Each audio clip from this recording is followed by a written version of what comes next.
Monsieur le Président, honorables membres du Conseil de sécurité, mesdames et messieurs, en ce dernier jour de votre mandat à la présidence du Conseil de sécurité, je me fais le plaisir et l'honneur de vous féliciter pour l'excellent travail abattu tout au long de votre mandat et de vous exprimer la satisfaction de ma délégation de vous voir présider la présente séance publique du Conseil de sécurité consacrée à l'examen de la situation dans mon pays, la République démocratique du Congo.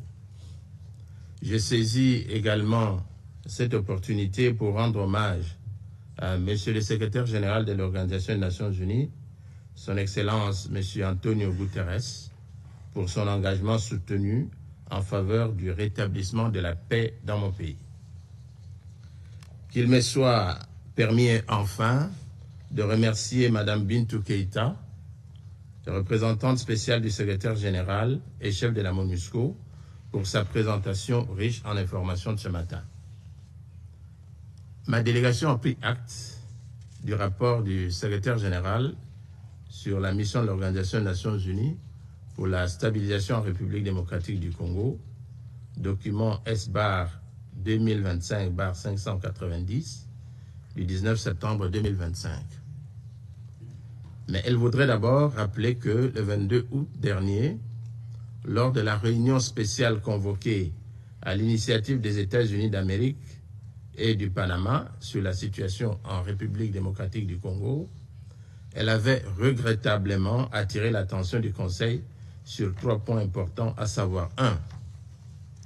La poursuite sans relâche des atrocités et crimes de masse dans la partie est de la République démocratique du Congo contre les populations civiles, ainsi que le désastre humanitaire amplifié au quotidien par l'agression de la coalition RDF-M23. Ce matin encore, des centaines de jeunes de la ville de Bukavu ont été emportés en masse par l'armée rwandaise et sa brigade avancée de AFC M23 vers une destination inconnue. 2. La non-application des dispositions pertinentes et claires de la résolution 2773, adoptée à l'unanimité le 21 février 2025 par votre Conseil, notamment le retrait immédiat et sans condition de l'armée rwandaise, Rwandan Defense Forces, et de leur brigade avancée en RDC, la tristement célèbre AFC M23. Troisièmement, j'avais également évoqué les différentes initiatives de paix sous l'égide des États-Unis d'Amérique et du Qatar, initiatives qui ont abouti à la conclusion le 27 juin 2025 à Washington d'un accord de paix entre la République démocratique du Congo et le Rwanda, ainsi qu'à la signature à Doha de la déclaration de principe, une sorte de feuille de route préliminaire dans le cheminement vers la paix entre la République démocratique du Congo et l'AFC M23. Monsieur le Président, aujourd'hui, mon premier message part de l'observation que, depuis plus de 3 décennies, l'Est de la République démocratique du Congo subit une guerre atroce. Des générations entières ont grandi sous l'ombre de la violence, des déplacements massifs, de l'esclavage sexuel et du pillage de leur terre natale. L'agression dont la République démocratique du Congo est victime a plongé nos provinces de l'Est dans un désastre humanitaire avec près de 7 millions de déplacés internes. Le pic a été atteint en janvier et février 2025, lorsque les villes de Goma et Bukavu ont été envahies par les forces de défense du Rwanda et leur brigade avancée en RDC, l'AFC M23. Il convient de préciser ici que le processus diplomatique engagé avec toutes les parties au conflit n'exclut nullement la quête de la justice et de la réparation. Et comme l'affirmait le président de la République, Son Excellence M. Félix-Antoine Tshisekedi Tshilombo, du haut de la tribune de la 80e session de l'Assemblée générale le 23 septembre dernier, les Nations unies elles-mêmes, à travers le rapport Mapping, ont documenté l'ampleur des atrocités. Ce n'est pas seulement un conflit, c'est un génocide silencieux qui frappe le peuple congolais depuis plus de 30 ans. En juillet dernier, encore, plus de 300 civils, dont 48 femmes et 19 enfants ont été massacrés dans les territoires de Rutshuru par l'AFC M23 avec l'appui des forces de défense du Rwanda. Ces crimes ne sont pas isolés. Ils s'inscrivent dans une continuité macabre. Je remercie les États-Unis d'Amérique d'avoir pris l'initiative le mois dernier de convoquer une session extraordinaire du Conseil de sécurité pour examiner ces massacres documentés par Human Rights Watch. Fin de citation. Monsieur le Président, ce n'est pas seulement une crise congolaise. C'est une tache noire sur la conscience collective de l'humanité.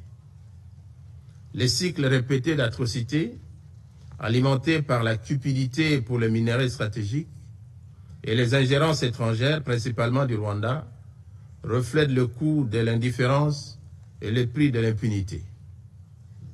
Chaque fois que des crimes restent impunis, chaque fois que les victimes restent silencieuses, la porte s'ouvre à de nouvelles vagues de violence.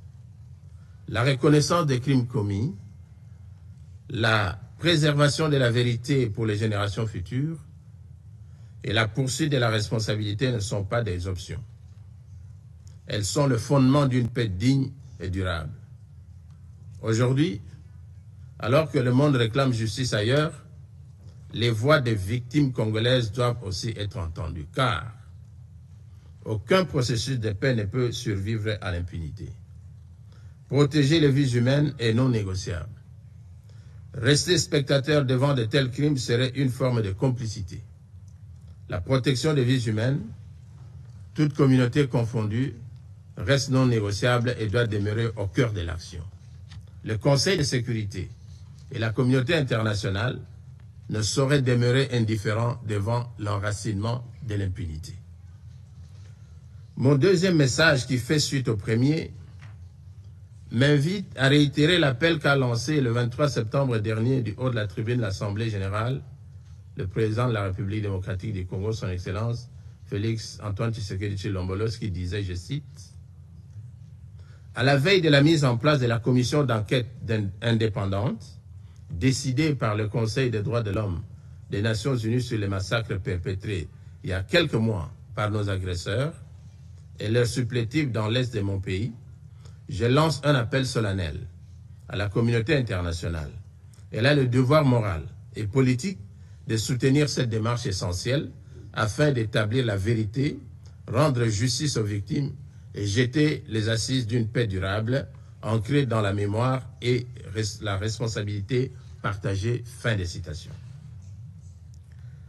Monsieur le Président, pour mettre un terme à ce conflit, le Conseil de sécurité, par sa résolution 2773 du 21 février 2025, a notamment exigé le retrait du M23 des villes de Goma, Bukavu et de toutes les zones sous son contrôle, le démantèlement des administrations parallèles instaurées en violation de la souveraineté de la République démocratique du Congo, ainsi que la cessation de tout appui direct ou indirect au M23. L'accord de Washington et la déclaration de principe de Doha abondent dans le même sens, car le retrait des troupes rwandaises, la fin de leur appui au M23 et le retour de l'autorité de l'État congolais sur toutes les zones occupées constituent des conditions non négociables pour une paix véritable. Le Conseil de sécurité, garant du maintien de la paix et de la sécurité internationale, doit veiller à la stricte application de cet accord, désormais indissociable de la mise en œuvre de sa résolution 2773. Tant que ces décisions ne seront pas exécutées, le sang des innocents continuera de couler. Monsieur le Président, je voudrais encore faire mien le récent propos du président de la République, son Excellence Félix Antoine Tshisekedi, pour préciser que l'objectif pour la République démocratique du Congo demeure inchangé. Obtenir une paix juste, durable et véritable, non une accalmie factice et éphémère qui, depuis près de 30 ans, a trop souvent déçu l'espérance de notre peuple. Nous attendons de la communauté internationale et de ce Conseil de sécurité qu'ils se tiennent avec constance et courage du côté du droit. C'est à ce prix que la vérité l'emportera sur l'impunité et que la paix redeviendra possible. La République démocratique du Congo est un pays de vie, de richesse naturelle et de résilience humaine. Nous voulons contribuer à la paix mondiale, mais la paix commence par la reconnaissance de notre propre tragédie. J'adresse à cette Assemblée un appel solennel. Reconnaissez le génocide congolais, soutenez notre combat pour la vérité et la justice et aidez-nous à bâtir enfin une paix durable au cœur de l'Afrique. Nous demandons que les Nations Unies instaurent un régime de sanctions ciblé contre les auteurs de crimes économiques, mais aussi des crimes de guerre, crimes contre l'humanité et crimes de génocide commis à l'est de mon pays, et qu'elles soutiennent toutes les actions visant à tarir les circuits illicites d'approvisionnement en minerais qui financent depuis des décennies la guerre et la tragédie humaine. La communauté internationale a le devoir moral et politique de reconnaître cette tragédie pour ce qu'elle est, un génocide, et d'agir en conséquence. Le silence et l'inaction face à ces crimes s'apparentent à une complicité.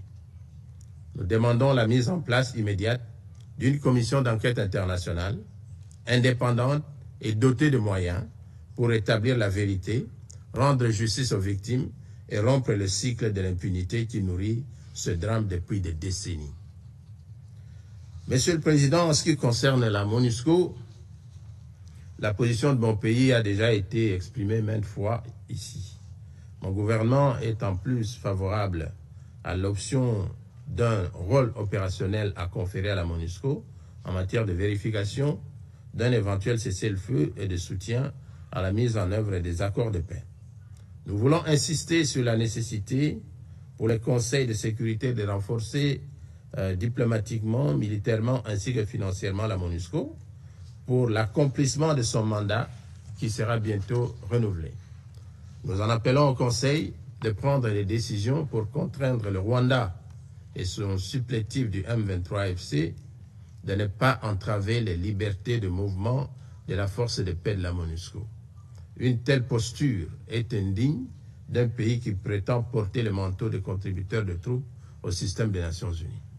Monsieur le Président, permettez-moi avant de clôturer mon propos de réitérer les demandes formulées par mon pays au Conseil pour faire avancer l'agenda vers la restauration d'une paix durable et non d'une paix factice et éphémère à l'est de la RDC. Premièrement, que le Conseil puisse veiller sans atermoiement à la stricte application de l'accord du 27 juin 2025 signé entre la République démocratique du Congo et le Rwanda, désormais indissociable de la mise en œuvre intégrale sans faille des dispositions de la résolution 2773-2025. Deuxièmement, qu'il renforce sans délai le régime de sanctions en y inscrivant les commandants de l'AFC M23 et les responsables rwandais. Troisièmement, qu'il soutienne sans délai la mise en œuvre effective de la commission d'enquête internationale prévue par la résolution A-HRC-RES-S-1 adoptée le 7 février 2025 lors de la 37e session extraordinaire du Conseil des droits de l'homme des Nations Unies. Je vous remercie. I thank the representative of Democratic Republic of the Congo for the statement. I now give the floor to the representative of Rwanda.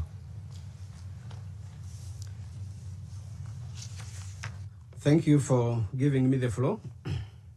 And allow me to begin by commending you for your leadership, Mr. President, of the Security Council this month. I also thank Madam Bintou Keita for her updates on the situation in the Eastern Democratic Republic of the Congo and on the work of MONUSCO. Mr. President, as we meet today, since the signing of the Washington Agreement, Rwanda has engaged constructively in all follow-up meetings, including the following engagements. The Joint Oversight Committee has already met twice, on the 30th of July, on the 3rd of September, and will meet again on the 1st of October. Likewise, the Joint Security Coordination Mechanism has convened twice, on the 7th and the 8th of August in Addis Ababa, and on the 17th and the 18th of September in Washington, D.C. All these meetings are directed towards the operationalization of the Washington Peace Agreement, a process to which Rwanda remains fully committed. It is important to highlight that the Washington Peace Agreement is built on principles of peace and cooperation and establishes a joint security mechanism to build trust, along with measures to guarantee humanitarian access and the dignified return of refugees. Importantly, it also addresses many of the very issues that the Security Council has long grappled with, as reflected in numerous UN Security Council resolutions. In fact, some of refugees are already returning in Rwanda, and the mechanisms are in place to receive them. This process also addresses the Resolution 2773. And although I have been here before to talk about more than 20 more resolutions that were passed before it, and which this resolution did not repeal, I'm now singling out this resolution alone because issues are interconnected. And if it is addressed in the manner it is imported in the Washington Agreement, it will address all issues in the resolutions that came before it. Resolution 2773, as imported in the Washington Agreement, contextualizes the situation and creates a mechanism for its logical implementation. So indeed, if this council, which I believe supports the Washington Agreement, then you must also be able to support the process in which the Washington Agreement intends to implement this resolution. Similarly, the Doha process has represented a critical opportunity to address the endemic inter-Congolese challenges that have plagued the DRC for decades. The peace process provides a structured and inclusive framework for dialogue aimed at tackling the root causes of conflict, including issues of governance, exclusion, armed groups, and ethnic tensions. Rwanda sees hope in these efforts, but their success depends on full commitment and genuine political will from all parties involved. This is a one-time chance to bring lasting peace to the DRC, and the Security Council must lend its unequivocal support. We call on all parties to honor their commitments, engage constructively, and ensure that this process translates into concrete measures that will bring peace and address the underlying drivers of conflict in the Eastern DRC. I want to reiterate that Rwanda is fully committed to this process, and we shall implement it to the letter. Having reviewed the Secretary General's report under consideration today, I wish to share Rwanda's principal concerns, notably the underreporting of critical facts, the imbalanced portrayal of armed groups, the persistent and dangerous presence of the DRC-backed FDLR, and the implications for MONUSCO's future role as the peace agreement moves into implementation. I wanted to reiterate that the Washington Agreement creates a role for MONUSCO, and this requires that MONUSCO positions itself to implement this role in a constructive way. So the advice we are giving here is in that logic. While we value reporting, the latest report on Eastern DRC reflects troubling omissions. Chief among them is the failure to sufficiently address one of the most dangerous drivers of violence, and that is hate speech and identity-based persecution. I know in paragraph 79, the report talks about hate speech, but not sufficiently. Hate speech is something very dangerous. I have seen reports of the Security Council where you quote from the social media postings. Who has not seen hate speech in social media, in classrooms, in churches, where hate is taught to 10-year-olds? Who has not seen those posts? Only last week, some people were being tormented because they had a long nose. Those who know the history of the region know what it means, what a long nose means. It means death to some people. So this is not something that the report must refer to in passing. The report does not address the issue of mercenaries. There is a whole convention of the United Nations against the use of mercenaries. There are more than 2 Security Council resolutions against the use of mercenaries. There is the African Union resolution against the use of mercenaries. When did this council ever address the issue of mercenaries? There are mercenaries now. There were mercenaries before. When they were flushed out of the forests, everyone was there to see. Why is it that the Security Council treats this as a non-issue? And why is it that MONUSCO does not consider this as an issue? Why is Rwanda concerned? Because it is just across our border. Kinyarwanda speaking Congolese communities, including Banyamulenge in South Kivu, are being singled out for expulsion and extermination. Again, who has not seen or who did not hear that there was an ultimatum given in Uvira for Tutsis to leave the country, a 10-day ultimatum. I met one senior official of the UN on the 8th day to ask why the UN had been silent all along. A commander of the army issues an ultimatum for the ethnic group to leave the country. Where was the emergency meeting to address that? Why is the UN until now silent about it? Is it normal that an ethnic group is ordered to leave the country of their origin to go to where they are perceived to believe, to belong? Because telling the truth is the only thing we can do here. And we will not tire repeating it and repeating it. Decisions will remain entirely yours. But the truth of the matters, we shall continue to tell. FDLR, that is backed by the DRC government, has an origin in the force that killed 1 million Rwandans. It is the only genocidal group that remained in its military formation in known locations with the same intentions undisturbed for the period of 31 years now. There is not any other single group I know in the history that committed the genocide, remained in that military formation, kept their arms, regrouped, got supported, remained pursuing its intent for 31 years, and today the report says they have strongholds undisturbed. That is FDLR. That is discussed here as a non-issue. Actually, let me say something that you may not have to provide an answer for, but take time to reflect about it. FDLR is within FARDC, and it is known, it is in your reports.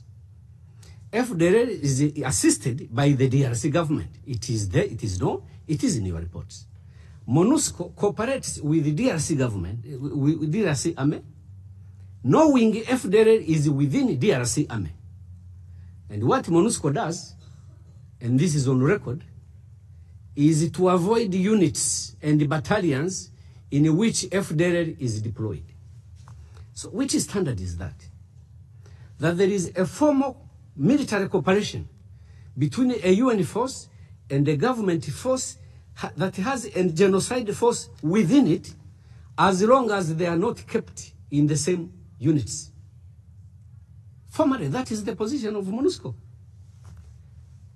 What does complicity mean if that is not complicity? MONUSCO knows FDLR units are within FARDC units. What they do is just avoid those. So you can use them elsewhere as long as we don't mix. But you are in the same efforts. Same military efforts, same military campaign. How did it occur in the wisdom of this council to form that partnership against M23, against Rwanda? M23 are Congolese who are being expelled from their country. Rwanda is a country that suffered the genocide at the hands of FDLR, and which has suffered 21 more attacks after 1994. If 21 attacks by a non-state group supported by a state member to the UN, if it does not constitute the reason to activate Article 51 of the Charter, which justifies that, which threshold does exist. 21 attacks in the period of 31 years. If we wanted to know how many times FDLR has attacked Rwanda, look at how many travel advisories some of your countries have issued. Because every time they attack Rwanda, you advise your citizens not to go to that part of Rwanda. So you can just correct those advisories. You will know how many times FDLR has attacked Rwanda. And we are being advised to lift our defensive measures when FDLR has strongholds that Madam Keita is telling us. It happened once to us in 94.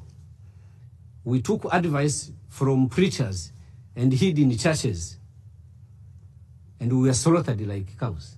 It will never happen again. Thank you very much. The representative of Rwanda for the statement.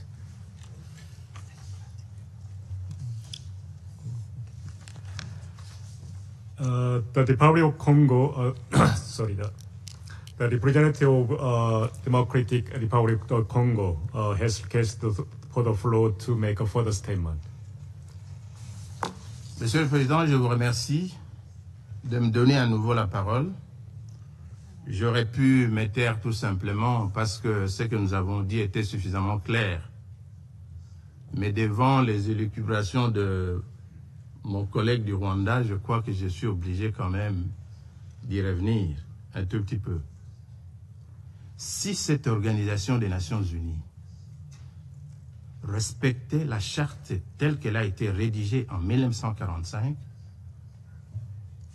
le Rwanda, qui a envahi le territoire d'un autre pays, ne serait peut-être même pas admis à s'asseoir à côté de nous ici aujourd'hui. Parce que l'objectif des fondateurs de cette organisation, c'était de faire en sorte que la guerre ne revienne plus. Ce pays a envahi le territoire de la République démocratique du Congo.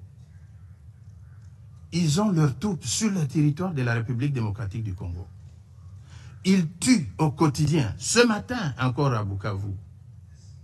Des centaines de jeunes ont été entraînés vers une direction inconnue.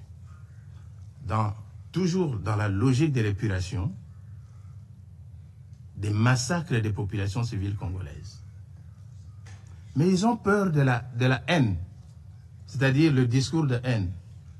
Vous parlez du discours de haine, vous qui êtes sur le territoire d'un autre pays, en train de massacrer les populations et les tuer, vous osez parler du discours de haine. Donc vous avez peur du discours de haine pendant que vous êtes en train de massacrer des populations d'un autre pays sur son territoire, avec armement et avec tout. Même le MONUSCO a souffert de pertes en vies humaines par le fait du Rwanda. Un pays comme ça est digne de s'asseoir sur la table du Conseil de sécurité et de parler du discours de haine, et on l'écoute même. Que vaut un discours de haine par rapport à des milliers de massacres commis sur le territoire de la République démocratique du Congo? Que vaut un discours de haine par rapport à un génocide conduit par un pays membre de cette organisation? Monsieur le Président, il a parlé aussi des FDLR. Mais qui sont les FDLR? Ce sont des Rwandais. Organisez un dialogue inter-rwandais. Discutez entre vous. Vous n'avez même pas de démocratie chez vous. La démocratie n'existe pas au Rwanda. Tous les opposants rwandais sont en dehors du Rwanda. Quand ils sont à l'intérieur, ils sont tués et assassinés. Au Congo, nos opposants sont au Congo. Nous discutons. Nous avons la démocratie, même si on ne peut pas la comparer à la démocratie occidentale. Elle existe. Où est la démocratie au Rwanda? Où est la démocratie au Rwanda? Citez-moi un seul opposant rwandais qui existe au Rwanda. Ça n'existe pas. Alors venir débiter des choses du genre, voilà, discours de haine et tout consort, mais ça n'a pas de place ici. Monsieur le Président, les FDLR, parce qu'on en parle toujours, on a fait pratiquement son cheval de bataille ici. Ce sont des Rwandais, je l'ai dit. Si les Rwandais veulent la paix avec les FDLR, mais pour convoquer un dialogue entre vous, discuter. Qui plus est, ces FDLR sont où? C'est à l'est de la République démocratique du Congo. Et qui occupe l'est de la République démocratique du Congo maintenant? C'est le Rwanda et le M23. Mais nous avons dit, nous contribuons au démantèlement des FDLR. C'est ça le sens de l'accord de Washington. Tout simplement parce que nous voulons la paix. Mais qu'on ne vienne pas nous débiter ici des choses du genre comme si, à la base de toute cette insécurité, c'est les FDLR. C'est faux, archi faux. C'est l'exploitation des minerais du Congo. On ne va pas s'en départir, nous l'avons dit plusieurs fois. Nous considérons que les graves violations des droits de l'homme qui se commettent à l'est de la République démocratique du Congo sont le fait du Rwanda. C'est un pays agresseur. On devait les traiter en tant que tels selon la Charte des Nations Unies. Nous sommes étonnés de constater que nous essayons toujours avec un agresseur qui vient avec des arguments, qui fait écouter même des arguments qui n'ont pas de valeur devant vous. Combien de fois parlera-t-on des FDLR? Combien de fois parlera-t-on du discours de haine? Et qui le dit? Un pays qui a envahi le territoire d'un autre. Est-il digne de le dire? Je m'arrête là. Merci, Monsieur le Président. I thank the representative of Democratic Republic of the Congo for the statement. Now I give the representative of Rwanda has asked for the floor to make a further statement. I'd like to remind this is your final statement. Thank you very much, Mr. President, and I will make good use of your time.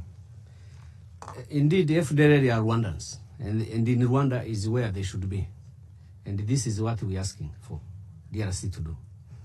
In 1994, after they had committed the genocide, almost the equal number of perpetrators and others left Rwanda to Tanzania.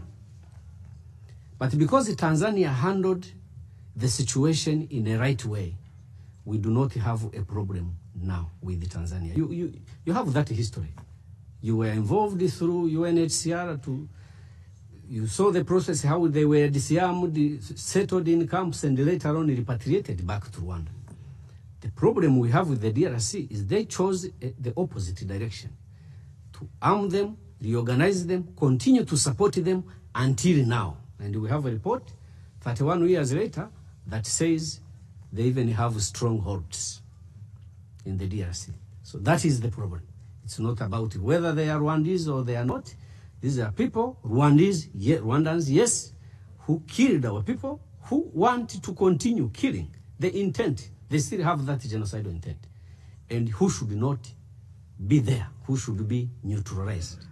Now, the question of minerals, no, we have no problem with the DRC minerals. Rwanda has we have our own minerals. Maybe the challenge DRC has is that as much as we may not have as much, there is a visible impact on how we use what the little we have. So if democracy that my brother is telling me about produces what we see in the DRC, then that's not the type of democracy Rwanda wants.